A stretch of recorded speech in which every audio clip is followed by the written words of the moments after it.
हमारे साथ बात करने के लिए विधानसभा अध्यक्ष सतीश महाना जी, उनसे बात करते हैं। 2 साल सर कार्यकाल पूरा हो गया, आपको बहुत बहुत बधाई। क्या कुछ कहेंगे और क्या कुछ अनुभव रहा? देखिए, 2 साल का कार्यकाल उत्तर प्रदेश विधानसभा के लिए गौरवशाली काल है। उत्तर प्रदेश की विधानसभा में बहुत विद्वत जन माननीय अध्यक्ष रहे, जिनके मार्गदर्शन में उत्तर प्रदेश की विधानसभा ने बहुत प्रगति करी है।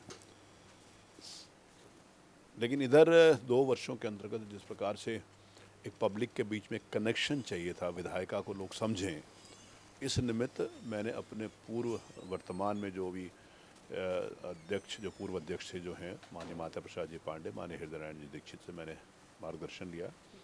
आदरणीय केशवनाथ त्रिपाठी जी का बहुत संरक्षण मेरे को रहता था, मैंने उनसे बहुत कुछ सीखा था। तो इन सभी लोगों के जो मार्गदर्शन और जो विचार थे, उनको मैंने एक स्थान के ऊपर लाकर उसको एक सुंदर स्वरूप देने का प्रयास किया। उत्तर प्रदेश की विधानसभा देखने के लिए आज पूरे देश भर से लोग आते हैं। ग्रैंड्योर के नाते से UP is the best now. लेकिन ग्रैंड्योर एक पक्ष है, विधायिका का संचालन और विधायिका अच्छी तरीके से सुचारू रूप से चले, विधायिका की गरिमा हो और विधायिका में पार्टिसिपेशन हो चुने हुए प्रतिनिधियों का, ये मेरे लिए महत्वपूर्ण बात थी। विधानसभा की जो नियमावली थी वो 1958 की बनी हुई थी। 65 वर्ष हो गए थे, अब 64वां वर्ष चल रहा है। 65 वर्ष हो गए थे जब लोगों को लगता था कि वही नियम कानून चल रहे थे। अब सब 66 चल रहा है, तो 65 वर्ष पिछले साल में। तो 65 वर्ष के बाद उस नियमावली को मैंने बदला। जो चीज़ रेलिवेंट नहीं थी तब, ना टेलीफोन थे ना टेक्नोलॉजी थी। आज उत्तर प्रदेश की विधानसभा लेटेस्ट प्रधानमंत्री के जो विजन है, नेशनल ई विधान एप्लीकेशन, उससे इक्विप्ड है। पेपरलेस विधानसभा, हमारे सारे क्वेश्चंस पेपर्स में आते हैं, सारे नोटिस पेपर्स में आती हैं। विधानसभा के विधायक भी अब उससे फ्रेंडली हो गए हैं सब। विधानसभा में उपस्थिति बढ़ गई है, विधानसभा में पार्टिसिपेशन बढ़ गया सदस्यों का। विधानसभा में चर्चा परिचर्चा एक स्वस्थ लोकतांत्रिक तरीके से होने लगी है। पक्ष और प्रतिपक्ष दोनों अपनी जिम्मेवारी को समझकर विधानसभा की गरिमा को आगे बढ़ाने का काम कर रहे हैं। इसके लिए सारे के सारे माननीय 403 विधायक, माननीय नेता सदन श्रीमान आदरणीय योगी आदित्यनाथ जी महाराज और नेता प्रतिपक्ष के द्वारा विपक्ष, सब लोगों का पार्टिसिपेशन है इसमें। तो मुझे इस बात का कहते हुए प्रसन्नता है कि आज उत्तर प्रदेश की विधानसभा देश में सर्वश्रेष्ठ विधानसभा के नाते से आकी जा रही है। 2 साल का क्या कुछ अनुभव रहा? क्या मैसेज रहा? 2 साल का अनुभव ये रहा कि speaker must be friendly to the MLAs. MLAs कोई भी बात कह सकते हैं मेरे को अपने अधिकार पूर्वक अनुशासन में, और मैं सभी एमएलएस को बराबर का सम्मान देता हूँ, बराबर का अवसर देता हूँ। जनरली ये नियम है कि सदस्यों की संख्या के हिसाब से विधानसभा में अवसर मिलता है, लेकिन मैंने सदस्यों की संख्या को आधार ना मानकर पक्ष और प्रतिपक्ष को आधार माना, ताकि सबको समान अवसर मिले। उसके कारण प्रतिपक्ष के माननीय सदस्य भी अपनी पूरी बात कहते हैं और विधानसभा में उठाए गए विषय के ऊपर क्रियान्वयन भी होता है। मुख्यमंत्री जी ने विधानसभा में भी कहा कि जो इश्यूज़ विधानसभा में आते हैं जनता से संबंधित, पॉलिटिकल इश्यूज़ को छोड़ दें, तो उन विषयों के ऊपर संबंधित विभाग को संज्ञान लेना चाहिए और उनको समस्याओं का समाधान करना चाहिए।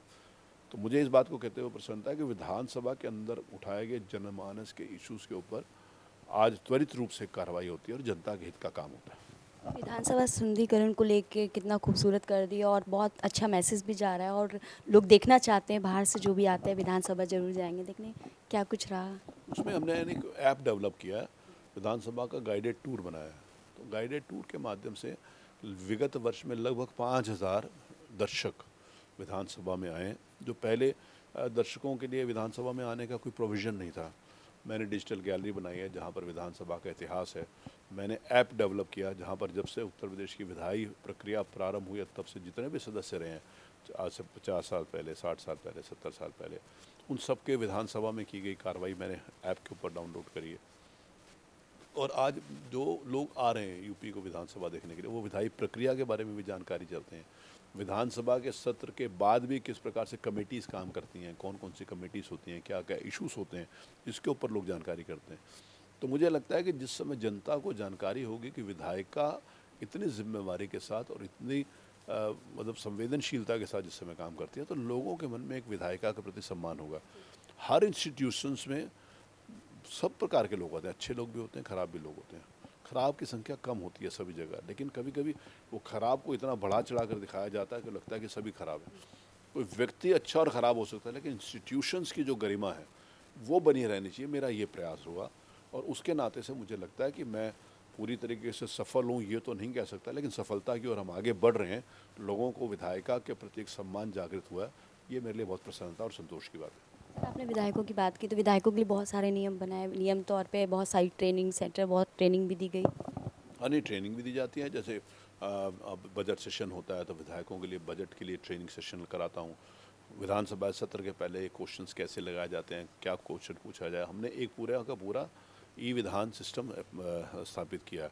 अब माननीय प्रधानमंत्री जी ने इस देश में नेवा नेवा मतलब नेशनल ई विधान एप्लीकेशंस, उसके नाते से हमारे पास पूरी टीम है जो समय समय के ऊपर विधायकों की ट्रेनिंग करती है। पहले विधायकों का प्रबोधन जिस बार वो जीत कर आते थे एक दिन के लिए होता था, अब साल पर्यंत ही यहाँ पर हमारा विधान है, और पूरा पूरा एक हमने ऑफिस बना रखा है उसके लिए पूरा, और उसमें कमेटी रूम बना रखा है जहाँ पर विधायक जाते हैं, अपनी समस्या का समाधान ढूंढते हैं, उनको मिलता है।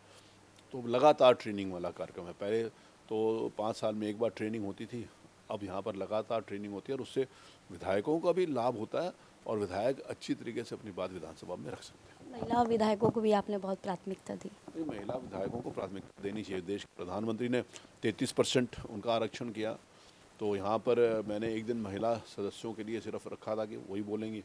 तो एक माननीय विधायक ने कहा कि आप 5 दिन में एक दिन महिलाओं के लिए दे रहे हैं, तो मैंने कहा मैं 5 दिन में एक दिन महिलाओं के लिए नहीं आरक्षित कर रहा, मैं 75 साल में पहला दिन महिलाओं के लिए आरक्षित। उनका बराबर का अधिकार है। मेरे को लगता है कि महिलाएं जिस समय राजनीति में आती हैं तो वो उनके लिए बहुत सारा पारिवारिक और सामाजिक कठिनाइयाँ भी होती हैं, लेकिन उन कठिनाइयों के साथ वो जिस समय संघर्ष करते हुए आगे बढ़ती है तो उनके एक अवसर भी मिलता है।